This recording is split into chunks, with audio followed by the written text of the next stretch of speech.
জানো, আমার পুরো শরীর কেঁপে উঠেছিল যখন আমি জানতে পারলাম আমি ছাড়াও তুমি অন্য কারোর সঙ্গে কথা বলো। তখন হঠাৎ করে আমার বুকের ভেতরটা ফাঁকা হয়ে গেল। আমার শ্বাস নিতে কষ্ট হচ্ছিল।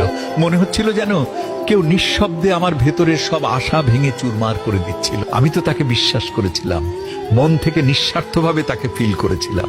আমি কখনোই ভাবতে পারিনি আমার নামের পাশে আর কারো ভাই। জানতাম না যে এক বুক বিশ্বাস নিয়ে কারো হাত ধরলে শেষটা এত করুণ হয়।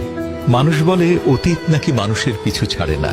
নামও চলতে পারেছে, সে হয়তো কথায় কথায় হেসেছে, অন্য কারোর সঙ্গে সময় কাটিয়েছে, আর আমি এখানে বসে তার একটা মেসেজের অপেক্ষায় দিন পার করেছি। সবচেয়ে বেশি কষ্ট দেয় এইটা না যে সে অন্য কারোর সাথে কথা বলেছে, বরং এটা আমাকে কষ্ট দেয় সে আমাকে কিছুই না জানিয়ে আমার বিশ্বাসের ভেতরেই সে নীরবে অন্য একটা দরজা খুলে রেখেছিল।